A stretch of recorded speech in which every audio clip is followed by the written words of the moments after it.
Sai, basically మనం ఒకసారి అంటే మీ స్ప్లాక్ అనే ఈ లెర్నింగ్ సెంటర్ ఒక హిస్టరీ ఒకటి, వై యూ ఎస్టాబ్లిష్డ్ అండ్ మీ ఆబ్జెక్టివ్స్ అంటే మనం ఏం అచీవ్ చేద్దాం అనుకుంటున్నామో ఒకసారి దాని గురించి బ్రీఫ్గా డిస్కస్ చేసుకుందాము. So can you just start with your journey into education? అసలు ఎందుకు ఒక చదువు ఉండి జాబ్ ఉండి why you came into education? చిన్నప్పటి నుంచి నేను ఎస్పీఆర్ స్కూల్ స్టూడెంట్ని. ఎస్పీఆర్ స్కూల్ స్టూడెంట్ అనే దానికన్నా శ్రీపతి రెడ్డి గారి స్టూడెంట్ని. సో చిన్నప్పటి నుంచి తన ఎడ్యుకేషన్ అంటే ఓన్లీ ఫిజిక్స్ క్లాస్ అంటే నైట్ 2 వరకు 3 వరకు నడిచేది, తెల్లవారుజామున 5 వరకు నడిచేది. ఈ 5 వరకు నడిచే దాంట్లో ఆయన చెప్పేది 10 minutes క్లాసే ఉంటుంది, కానీ మిగిలిందంతా లైఫ్ లెసన్స్ ఉంటాయి.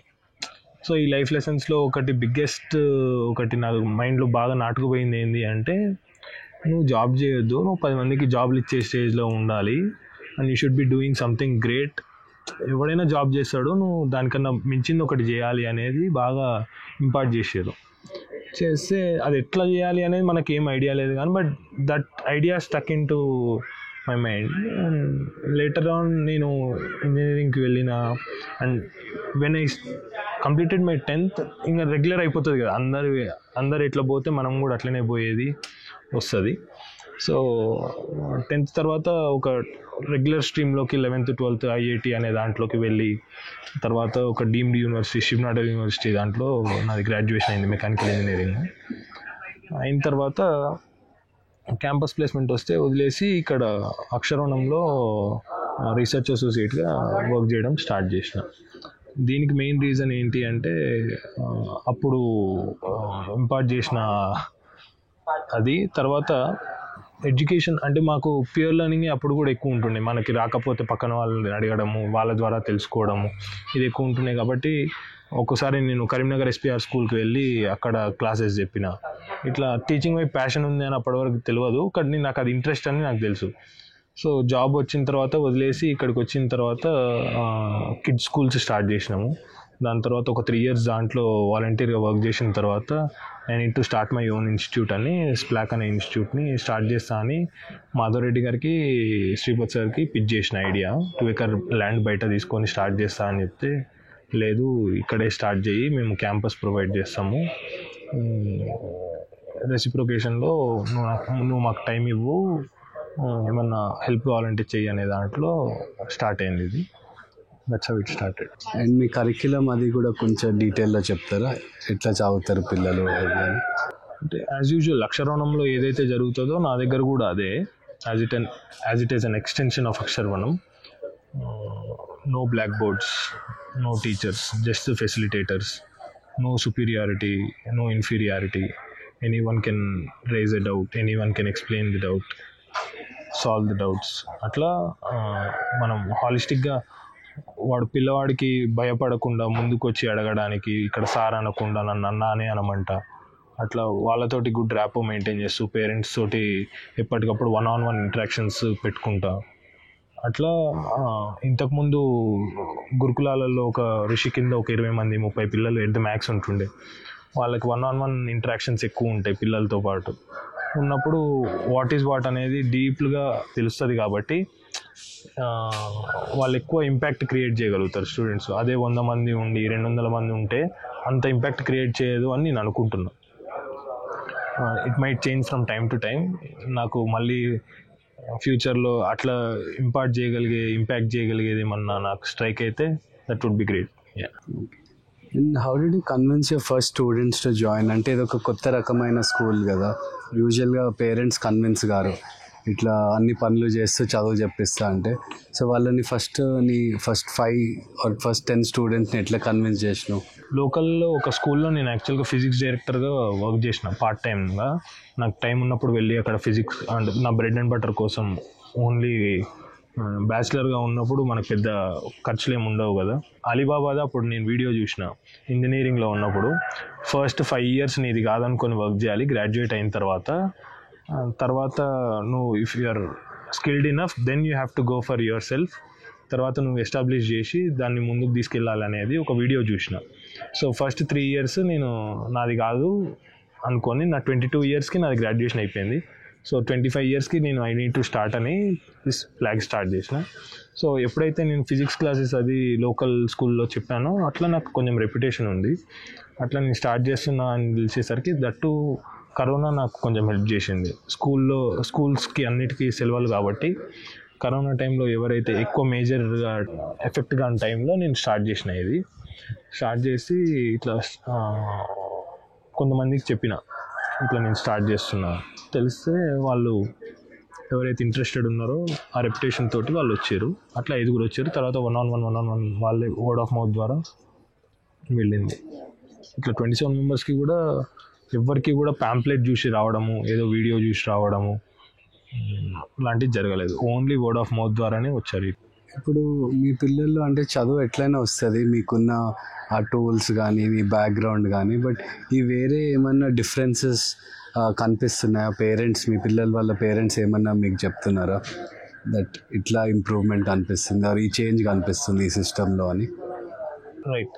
అంటే పియర్ లెర్నింగ్లోనే తెలియకుండా ఒక లైఫ్ స్కిల్ ఉంటుంది. వాడికి లీడర్షిప్ క్వాలిటీస్ పెరుగుతాయి. తెలియకుండానే వాడు ఓపెన్ అప్ అవుతుంటాడు, వేరే వాళ్ళ ప్రాబ్లమ్స్ని సాల్వ్ చేయడానికి చూస్తాడు.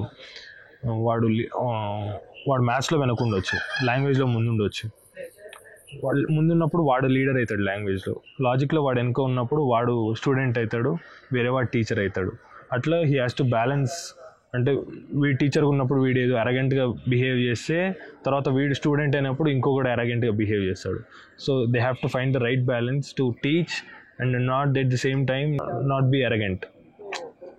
ఈ రైట్ బ్యాలెన్స్ని చూస్తూ వాళ్ళు వెళ్ళాలి. సో ఇది ఒక లైఫ్ స్కిల్. దాంతో వాళ్ళు అది ఒకసారి అలవాటు అయిన తర్వాత ఇంటికి వెళ్ళిన తర్వాత పేరెంట్స్ తోటి మంచిగా మాట్లాడడం, ఎవరైనా ఇంతకుముందు అసలు ఏం మాట్లాడని వాళ్ళు కూడా గెస్ట్స్ వస్తే వాళ్ళతో మాట్లాడడము, ఓపెన్ అప్ అవ్వడం, ఇట్లాంటివి జరుగుతున్నాయి. And you can talk to any parent. నా దగ్గర చదివిన పిల్లల పేరెంట్స్ ఎవరిని అడిగినా కూడా వాళ్ళు ఇది చెప్తారు. ఎందుకంటే తెలియకుండానే మన టూల్స్లో ఆ లైఫ్ స్కిల్ అనేది ఆల్రెడీ ఉంది.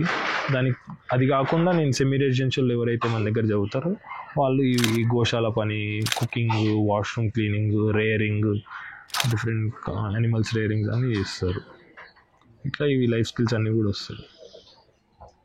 అంటే ఇప్పుడు నీ 30 to 50 నెంబర్తో రన్ చేయాలి ఎక్కువ మందితో అనేది ఉంది కదా, అది వర్కౌట్ అవుతుందా అని? అంటే ఇప్పుడు ఉన్న స్టైల్ ఏంటంటే ఎంత ఎక్కువ నెంబర్ ఉంటే అంత వయబుల్ ప్రాజెక్ట్ అవుతుంది, కామన్ ఎక్స్పెండిచర్ అంత ఉంటుంది, నెంబర్ ఎంత వస్తే అంత ఇన్కమ్ వస్తుంది అన్నదే అందరి మైండ్లో ఉంది కదా.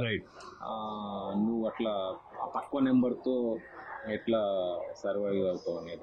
నాకు బిగ్ ఆస్పిరేషన్స్ ఏం లేవు. వెనుక ఇంత వేసుకోవాలా ఇదంతా ఏం లేదు. నాకంటూ ఒక ఫ్యామిలీ ఉంది. దాన్ని సర్వైవ్ చేయడానికి ఎంతైతే అవసరమో అంతైతే నేను సంపాదించుకోగలగాలి. So that is sufficient for with 50 students. And నేను 50 స్టూడెంట్స్కి అయితే నేను న్యాయం చేయగలుగుతా అని ఇప్పుడు నాకు కాన్ఫిడెన్స్ ఉంది. ఇది ఆర్గానిక్గా డెవలప్ అవుతుంది కాబట్టి ఫస్ట్ 5 మెంబర్సే వచ్చారు, తర్వాత మెల్లిగా అది 10 అయింది, తర్వాత 20 అయింది. కరోనా ఎప్పుడైతే పోయి మళ్ళీ స్కూల్ స్టార్ట్ అయినాయో that drop to again 6.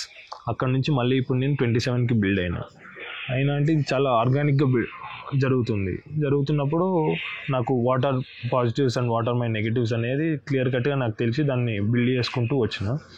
And చాలామంది యూత్కి గ్రాడ్యుయేషన్ అయిపోగానే లక్షలు సంపాదించాలనేది ఉంటుంది, కానీ నాకు అట్లేం లేకుండే అప్పుడు. సో అన్నట్టుగా ఒక ప్యాషన్తోని టీచింగ్లో ఉంటే ఇంతకుముందు ఉన్న టీచర్స్ కూడా డబ్బును, ఆస్తుల్ని వాళ్ళ ఆస్తి అనుకోలే. వాళ్ళు ఉన్న దగ్గర ఉన్న పిల్లలే వాళ్ళ ఆస్తి అనుకున్నారు.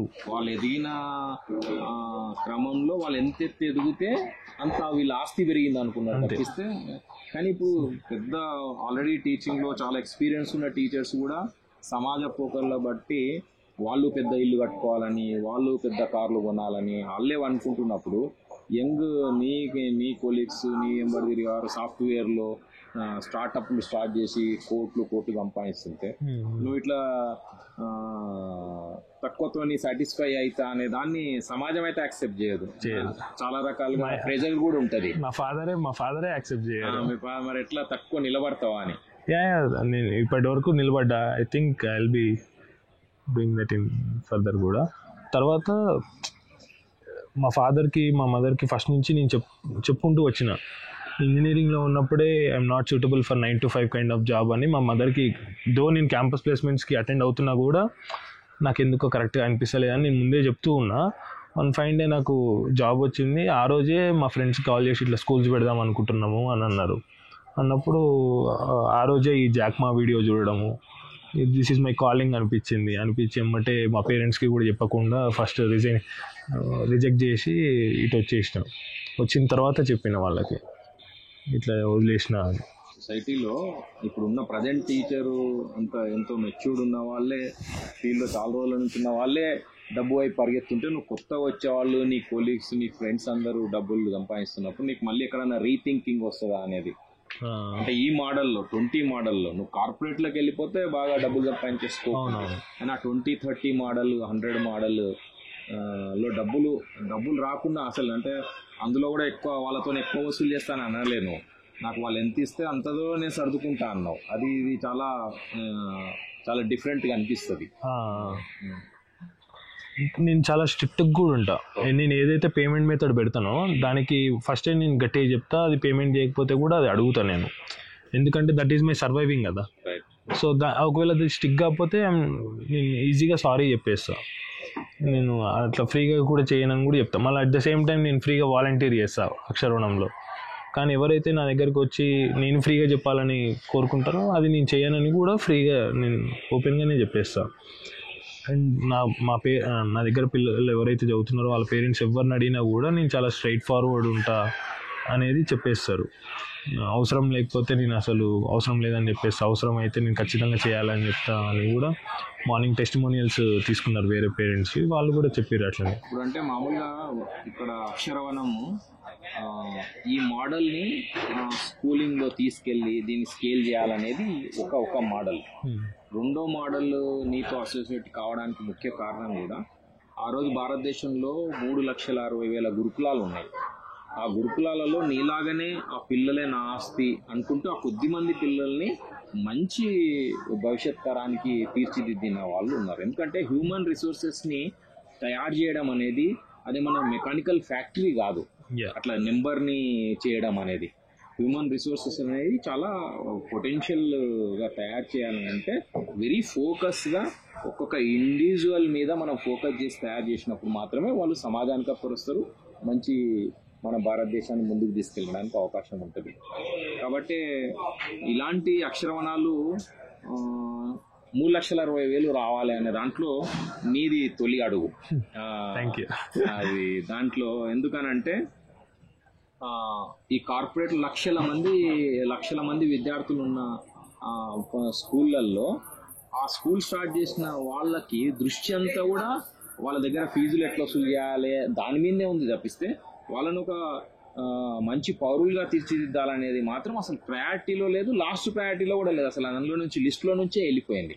కానీ నువ్వు తీసుకున్న నెంబర్ చాలా బ్యూటిఫుల్ నెంబర్. యాక్చువల్గా నువ్వు చాలా మందికి ఇన్స్పిరేషన్ కావాలి. అంటే అందులో నువ్వు అంటే ఆనందపడ్డము, సాటిస్ఫై కావడం అంటే డబ్బుల ఎర్నింగ్లో సాటిస్ఫాక్షన్ ఉండదు. ఎందుకంటే మా తెలుగు టీచరు తన సొంత పిల్లల కంటే కూడా తన దగ్గర ఉన్న మాలాంటి స్టూడెంట్స్ని ఎక్కువ లైక్ చేసేది, మాతోనే ఎక్కువ టైం స్పెండ్ చేసేది.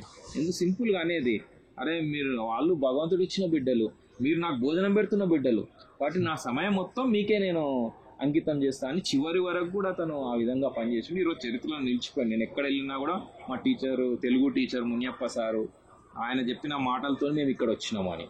ఎందుకంటే అంత ఫోకస్గా మా మీద ఆయన వేరే ధ్యాస ఏమీ లేకుండా తాను ఏది ఆచరిస్తాడో అది మాత్రమే పిల్లలకి చెప్పేవాడు. అతను సైకిల్ మీద అతని బెల్లి వినిపించిందంటే అది 9 అయినట్టే, 9 o'clock అంటే అతను గేట్లోకి వస్తున్నట్టే. అవతారం కూడా ఒక టీచర్ అంటే మంచి పంచ వేసుకొని తలపాగా కట్టుకొని అట్లా అంటే అంటే మిగతా ప్రొఫెషన్లో ఎట్లున్నా నడిచిపోద్ది, కానీ ఒక టీచర్ చాలా ఇన్స్పైర్ చేస్తారు పిల్లలు. మీరు మీ దగ్గర నుంచి ఇంటికి వెళ్ళిన తర్వాత మిమ్మల్ని అనుకరించే వాళ్ళు చాలా మంది ఉంటారు. మీరు మాట్లాడే ప్రతి అడుగు, మీరు నడిచే అడుగు కావచ్చు, మీరు మాట్లాడే అది కావచ్చు, వాళ్ళని చాలా ఇన్ఫ్లుయెన్స్ చేస్తారు. ఎందుకంటే తల్లిదండ్రులు పిల్లల ముందు చెప్పడం ఒకటి చెప్తారు, వాళ్ళ డే టు డే లైఫ్లో దానికి విరుద్ధంగా ప్రవర్తిస్తుంటారు.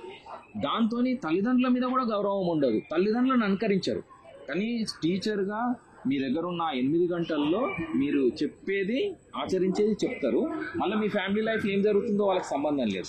అక్కడ ఉన్నంత వరకు కాబట్టి మీ ప్రతి అడుగు మీరు నడిచే నడక కూడా వాళ్ళని ఇన్ఫ్లుయెన్స్ చేస్తుంది.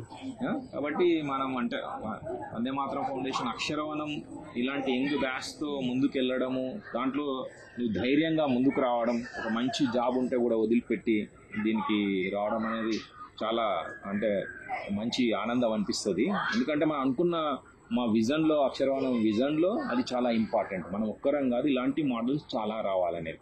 ఎందుకంటే అలాంటి గురుకులాల ద్వారానే భారతదేశం విశ్వగురు స్థానంలో ఉంది. అలాంటిది మళ్ళీ తిరిగి ఆ స్థానం చేరుకోవాలంటే నీలాంటి ఎంతోమంది యూత్ ఈ టీచింగ్ని ప్యాషన్గా చేసుకొని, మనం ఎక్కడో ఫిన్లాండ్లో టీచింగ్కి బాగుంటుంది, హైయెస్ట్ పే చేస్తారు అవన్నీ విన్నాం. అసలు పేమెంట్ వీటికి సంబంధం లేకుండా సాటిస్ఫాక్షన్నే పేమెంట్ అనుకొని ఆలోచనతో వచ్చినారు. కాబట్టి ఖచ్చితంగా ఇది చాలా ముందుకు పోతుందని, ఇంకా నీ మీద చాలా రెస్పాన్సిబిలిటీ ఉంటుంది. ఎందుకంటే ఫస్ట్ స్టార్ట్ చేస్తున్నావు కాబట్టి నువ్వు చాలా మందికి రోల్ మోడల్ కావాల్సి ఉంటుంది. ఎందుకు రోల్ మోడల్ ఒకటి ఏంటి, దీని ఇన్స్టిట్యూషన్ని సక్సెస్ఫుల్గా ముందుకు తీసుకెళ్లడము ఒకటి అయితే, మళ్ళీ ఫ్యామిలీలో కూడా ఛాలెంజెస్ ఉంటాయి. వాటన్నింటినీ ఫేస్ చేసుకొని నువ్వు సక్సెస్ అయినప్పుడు మాత్రమే మేము అనుకున్న డ్రీమ్ అక్షరవనము. ఎందుకంటే ఇది 3rd జనరేషన్. మా ఫాదర్ మంచి ఎడ్యుకేషన్ ఇవ్వాలని ఆయన ప్రయత్నం చేసి ఆయన సగం ఒక ఆలోచన ఇచ్చి ఇదంతా ప్రెమిసెస్ ఇచ్చి వెళ్ళిపోయాడు. ఆయన ఆలోచనని శ్రీపతి రెడ్డి గారు, నేను అందరం కలిసి దీన్ని ముందుకు తీసుకెళ్లడం కోసం కొంత ప్రయత్నం చేసి మా సమయాన్ని ఇచ్చినాం. అందులో నుంచి వచ్చిన నువ్వు 3rd జనరేషన్, ఇంకా దీన్ని చాలా ముందుకు తీసుకెళ్లాల్సిన అవసరం ఉంది. దానికి మా వైపు నుంచి నీకు ఎలాంటి సహకారం కావాలన్నా కూడా ఎల్లప్పుడూ మేము రెడీగా ఉంటాము. Thank you so much. అయితే దీంట్లో ఆన్ రికార్డ్ ఇట్లా ఎవరైనా నాలాగా ఎవరైనా స్టార్ట్ చేయాలి అనుకుంటే ప్రాక్టికల్ డిఫికల్టీస్ చాలా ఉంటాయి కదా, ఉన్నప్పుడు వాళ్ళతో అసోసియేట్ అయ్యి నేను అట్లాంటి సెంటర్స్ నడపడానికి కూడా నేను రెడీగా ఉన్నా. అట్లా ఎవరైనా ఉంటే కూడా నన్ను బలంగా ఎవరైతే ఆచరించి అనుభవించి చెప్పిన వాళ్ళ మాటకే విలువ. ఈరోజు తల్లిదండ్రులు కూడా చెప్పేది ఒకటి చేసేది ఒకటి. కాబట్టి నువ్వు ఆల్రెడీ జర్నీలో వచ్చేసేసి చాలా స్ట్రగుల్ అయిపోయి ఒకసారి 50కి వెళ్ళిపోయి అది 0కి వచ్చి మళ్ళీ వచ్చినావు. కాబట్టి నీ అనుభవం ఖచ్చితంగా కొత్త వాళ్ళకు ఒక ఇన్స్పిరేషన్ అవుతుంది. అదే కమిట్మెంట్తో మనం ఖచ్చితంగా కంట్రీలో అక్షరవనము విద్యా వ్యవస్థలో ఒక మార్పుకి ఇది ఒక దిశ. దాంట్లో మీతో జర్నీ చేయడానికి మాకు ఆనందంగా ఉంది. ఎందుకంటే ఈ జనరేషన్ కూడా మాలాగా ఆలోచిస్తున్న సంతోషం ఒకటి. మీతో అంత డబ్బుల వైపు పరిగెత్తుతున్న ఈ జనరేషన్లో హ్యాపీనెస్ అనేది ఎక్కడో బార్లలో దాండ్లలో వెతుక్కుంటున్న ఈ సమయంలో పిల్లల మధ్య ఆనందాన్ని పొందాలి, సింపుల్ లైఫ్ని లీడ్ చేయాలనేది చాలా, దానికి చాలా మేము అంటే ఫస్ట్ అడుగు నిన్ను చూజ్ చేసుకున్నది మేము గర్వపడుతున్నాం. Thank you so much. ఇవాళ మాట్లాడింది మెయిన్ నాకు ఒక పాయింట్ ఒక ఆయన చెప్పిండన్న, పీఈడీ టీచరు. వాళ్ళ పిల్లవాడు ఒక 2 months బ్యాక్ వరకు అసలు ఎవరితో బయటకు వెళ్ళి మాట్లాడకపోతుండే. ఇక్కడ స్ప్లాక్లో జాయిన్ అయిన ఒక 1.5-2 monthsకి గెస్ట్లు పలకరించి నన్ను ఏ క్వశ్చన్ మీరు అడగండి అని డిమాండ్ చేస్తుండే అనమాట. సో గెస్ట్లకే వీళ్ళకి చెప్పకుండానే బయట వాళ్ళకి తెలుస్తుంది. సో అట్లాంటి మనము అంటే ఎడ్యుకేషన్ అనేది రిపోర్ట్ కార్డు కదా, ఇప్పుడు ఇవన్నీ మనకి రిపోర్ట్ కార్డు ఉండవు కదా. సో డెఫినెట్గా ఇట్లాంటివి ఎందుకంటే నాకు నోటీస్ చేస్తాను. చాలా మంది చెప్పేవాళ్ళు చాలా మంది ఉన్నారు. శ్రీపతి రెడ్డి గారు కూడా నాకు బాగా నచ్చేది ఏంటంటే తాను ఏదైతే చేస్తాడో అది మాత్రమే చెప్తాడు. అసలు ఆ ఒక్క దాని మీద నిలబడ్డం అనేది చాలా కష్టమైన పని, ఇంక్లూడింగ్ నాతో సహా. అట్లాంటిది శ్రీపతి రెడ్డి గారు అదే కమిట్మెంట్ సాయి ఫనికి రావడం అనేది చాలా గుడ్ థింగ్ యాక్చువల్గా. ఎందుకంటే మా మరదలు కూతురు అది స్కూల్ నుంచి వచ్చిన వెంబడే వాళ్ళ చెల్లెళ్ళు కూర్చోబెట్టి వాళ్ళ టీచర్ ఎట్టెట్ట చెప్తుంటే అదంతా అట్లా చెప్పి ఆమె కొంగు ఇట్లా అంటుంటే ఈమె కూడా కొంగు ఇట్లా అనుకొని అంత ఇమిటేట్ చేస్తారు, అంత టీచర్ అంతా ఇన్ఫ్లుయెన్స్ చేస్తారు. అలాంటి టీచర్ ఈరోజు అసలు ఏం మోడల్ కాకుండా పోయిండు. ఆ టీచర్ ఫ్యామిలీ అసలు ఇంతకుముందు ఆ టీచర్ పోతుంటే అంటే దీని తప్పు టీచర్లది కాదు, సమాజంలో ప్రయారిటీస్ మారినాయి. ఇంతకుముందు టీచర్ అట్లా సైకిల్ మీద పోతుంటే కూడా అందరు దిగి, వీడు కార్లో పోయేవాడు కూడా దిగి పక్కకు పోయి టీచర్ ముందుకు వెళ్ళిపోయాడు. ఇప్పుడు ఏం చేసి సంపాదించడంలో సంబంధం లేదు. జైల్లో నుంచి కూడా వాడు చెయ్యుక్కుంటూ వస్తుంటే సమాజం వాళ్ళని ఏం అనట్లేదు. కాబట్టి అందరు ఏంటి, సమాజం డబ్బున్న వానికి రెస్పెక్ట్ చేస్తుంది కాబట్టి అందరు డబ్బుల వైపు పరిగెత్తా ఉన్నారు. కానీ ఇంత నోబుల్ ప్రొఫెషన్ కి ఇట్లా రావాలని డిసైడ్ చేసుకోవడము, స్ట్రగుల్ చేయడము, తర్వాత మంచి మాట ఇప్పుడు ఫస్ట్ 5 years ఆ లెర్నింగ్ అనేది, నేను కూడా బిజినెస్లో ఫస్ట్ 5 years ఓన్లీ లెర్నింగ్ అని స్టార్ట్ చేసిన. అందులో చాలా దెబ్బలైనా అయినాయి, కానీ దానివల్ల వచ్చిన నాలెడ్జ్ ఉంది కదా, మనం ఇంకా ఆపలేదు, అది విజ్డమ్ అయిపోతుంది. అంతే, దట్స్ ఆల్. నన్ను చాలా మంది హేళన చేశారు, కల్వకుర్తికి ఇంత దూరంలో చెట్ల మధ్యలో రేకుల కింద కూర్చోబెట్టి బ్లాక్ బోర్డ్ లేకుండా ఫ్యాన్లు కూడా లేకుండా ఎప్పుడు ఇంత దూరం అంత ఫీ స్ట్రక్చర్ తోటి ఎందుకు వస్తారు అంటే, ఇప్పుడు నా దగ్గర నడిపి ఆటో డ్రైవర్ కూడా రాదు సార్ కరోనా అయిపోతే మీది క్లోజ్ అనేటోడు, 1 year తర్వాత చూద్దామని నేను. ఎడ్యుకేషన్ అంటే అంజయ్ గారు ఒక 5 students వరకు మీకు ఆయన సన్ లో డిఫరెన్స్ చూసి వాళ్ళ చుట్టుపక్కల 5 ఇక్కడ చేర్పించారు. అతను చేర్పించడం కాదు, చూసి వాళ్ళు ఇన్ఫ్లుయెన్స్ అయ్యి అడిగి వాళ్ళంతటికి వాళ్ళు వచ్చారు ఇక్కడికి. దాంతో పాటు ఈయనది క్యాటలిస్ట్ ఏమైంది అంటే, ఈయన పాజిటివ్ వర్డ్ యాడ్ అయింది, బాగుంటుంది అనే చిన్న వర్డ్. వాళ్ళకి అంటే లైఫ్ స్కిల్స్ ఇవ్వాలి అని అన్నప్పుడు, వాళ్ళని ఆ వర్క్ కల్చర్లో తీసుకెళ్లాలన్నప్పుడు ఛాలెంజ్ ఉంటుంది. అదే ఇట్లాంటివన్నీ కూడా ఎందుకంటే ఇక్కడ ఒక లెర్నింగ్స్, తర్వాత ఇది ఒక కల్చర్గా చేయాలనుకుంటున్నాం కాబట్టి, ఆ కల్చర్గా చేయాలనుకున్నప్పుడు చాలా అతి జాగ్రత్తగా చేస్తే మనకు ఆ జాగ్రత్తకు వస్తుంది. లేకపోతే ఏంటంటే తొందరపడి ఏది చేసినా కూడా అది బ్యాక్ ఫైర్ అయ్యే అవకాశం ఉంది. ఇప్పుడు అన్ని అంటే నేను కూడా ఫీజు తీసుకుంటున్నా కాబట్టి మళ్ళీ ఎక్కడ పేరెంట్స్ సెంటర్డ్ అయిపోతుందో అని నా బాధ. నాకైతే ఒక చిన్న ఎస్పీఆర్ కనిపిస్తుండే అన్న మళ్ళీ. బేసిక్గా మెయిన్ ఒకటి ఏంటంటే, నాకు వచ్చిన దాంతో నేను సాటిస్ఫై అవుతా, నా సింపుల్ లివింగ్కి అవసరమైంది నాకు చాలు అన్న ఒక్క వర్డ్ మిగతా అన్నిటిని తీసుకెళ్తారు. అసలు ఆ గ్రీడీనెస్సే కదా మా కల్చరు, క్యారెక్టర్ అన్నీ పోయి మనీ వైపు పరిగెత్తా ఉన్నారు. ఎందుకంటే ఎంత లక్ష లోపల కంఫర్ట్గానే ఉండొచ్చు, కోటి లోపల కూడా కంఫర్ట్ ఉండొచ్చు, ఎంత డిఫరెన్స్ ఉంది సాటిస్ఫాక్షన్ అనేది. నాకు చాలా హ్యాపీ అనిపిస్తుంది. ఎందుకంటే నేను కూడా 35 yearsకి సంపాదించి చాలు అంటే, నాకు కూడా చాలా మంది అరే సంపాదించే అవకాశం ఉంటే ఎందుకు సంపాదించామని, అంటే ఇంకా చిక్కర్ పోతే మనం వేరే ఏం పని చేయలేము. అసలు బేసిక్ అట్లా సింపుల్. ఎందుకంటే ఇంతకుముందు ఇట్లా కాన్గబడీలని ఉండేవి తెలంగాణ మొత్తం మీద కూడా. ఇలాంటి వాళ్ళే ఆ ఊర్లో, నేను నా ప్రొఫెషన్ టీచింగ్ అని చెప్పేసి అతను చిన్న ఫౌండేషనే, కాన్గబడి అంటే ఫౌండేషన్. మెయిన్ స్ట్రీమ్ స్కూల్కి వెళ్ళే ముందు కాన్గబడి అని వాళ్ళు కొన్ని జీవితాలు మా దగ్గర కుంటిపంతులు అని ఉంటుండే. ఆయన జీవితం మొత్తం కూడా చిన్న పిల్లలకు ఫౌండేషన్ ఇవ్వడం కోసమే జీవితాన్ని ఇచ్చిండు. ఆయన ఫీజు ఎప్పుడు కూడా డిమాండ్ ఫీజు కాదు. వాళ్ళు ఆయనని సమాజం ఓన్ చేసుకుంది. ఆయన బిడ్డ పెళ్ళి అయితే మొత్తం సమాజం అంతా కలిసి ఆయన బిడ్డ పెళ్లి చేసింది. ఆయన బిడ్డ పెళ్లి గురించి ఎప్పుడు ఆలోచన చేయాలి. దానికి ఎందుకు మా ఫాదర్ కూడా మ్యాథ్స్ టీచర్గా చాలా మందికి లైఫ్ ఇచ్చింది. అంటే వాళ్ళందరూ చదువు ఆపేసే సమయంలో ఇక్కడ 7th class వరకే ఉంటే 7th చదివి ఆపేసేవాళ్ళు. వాళ్ళని 8th 9th చదవడం కోసం మా ఫాదర్ వాలంటరీగా టీచర్గా. ఆయనకి మిగతా ఇండస్ట్రీ ఈడీగా ఉన్నప్పుడు అంత గుర్తింపు లేదు, పాలిటిక్స్లోకి పోయినప్పుడు అంత గుర్తింపు లేదు, కానీ యాజ్ ఎ టీచర్గా మాత్రము ఆయన ఎంతోమంది మనుషుల్ని చేశాడు. అది కాకుండా డబ్బుల వైపు పోలేదు. మా ఫాదర్తో పాటు ఇండస్ట్రీ డిపార్ట్మెంట్లో ఈడీగా ఉద్యోగం చేసిన వాళ్ళు రిటైర్డ్ అయ్యేసరికి కరప్షన్ చేసి అవి చేసి విపరీతంగా డబ్బులు సంపాదించి లాస్ట్కి ఏం చేసినంటే వాళ్ళ బిడ్డల పెళ్లిళ్ళకి అల్లులకు ఆస్తులు ఇచ్చిండ్రు. మా ఫాదర్కి 3 కూతుర్ల పెళ్లి, మేము అయ్యప్పరెడ్డి కూతుర్ని పెళ్లి చేసుకోవడమే మాకు ఒక గొప్ప అని చెప్పి మా బావలు ఎవరు ₹1 కట్నం తీసుకోలేదు. వాళ్ళకి వీళ్ళకి డిఫరెన్స్ ఏంది, నా లైఫ్ అంతా టెన్షన్ తోని కరప్షన్ చేసి డబ్బు సంపాదించి అల్లుళ్ళ చేతిలో పెట్టిండు, పెద్ద కట్నాలు ఇచ్చి పెద్ద వాళ్ళకి ఇచ్చిండు. ఈ మా నాన్న ఏంటి ఏం రూపాయి సంపాదించకుండా వాళ్ళే అల్లుళ్ళు వచ్చి మన కాలు మొక్కి బిడ్డను పెళ్లి చేసుకొని పోయిండ్రు. అంటే లైఫ్ ఒక మంచి పనికి ఏమైంది రిజల్ట్, ఒక చెడ్డ పనికి ఏం రిజల్ట్ అండి. అదే అయితే నువ్వు దాని మీద స్టిక్ ఉంటే ఆ నేమ్ వచ్చిన తర్వాత, పేరు వచ్చిన సాటిస్ఫాక్షన్ ఒకటి, పర్సనల్ సాటిస్ఫాక్షన్ ఒకటి. ఇది మనం సోషల్ ఎనిమల్ కాబట్టి సమాజంలో కూడా మనము వెళ్ళే దాంట్లో ఎవరు ఏమన్నా వెనుక పోయి కరప్షన్ చేస్తే మనకి డబ్బు ఉంది కాబట్టి డబ్బున్నోనికి రెస్పెక్ట్ ఇచ్చేయడము, వాళ్ళ పిల్లల పెళ్ళిళ్ళు ఘనంగా చేయడం, వాళ్ళు తర్వాత ఎన్నికపోయి ఎన్ని మాట్లాడుకుంటారో తెలుసు, తింటారు మళ్ళీ ఎన్నికపోయి నానా గడ్డి కలిసి డబ్బు సంపాదించి వానికి అవసరం లేని వానికి తిండి తినిపించి దావత్లు చేసి దానికంటే అసలు నువ్వు ఈ సింపుల్ లివింగ్లో ఉండడము నేను నాకు ఇంతకే సాటిస్ఫై అనేది నీ లైఫ్ని ఖచ్చితంగా ముందుకు తీసుకెళ్తుంది. అదొక్క వర్డ్ చాలా అంతే. Thank you. Very inspirational.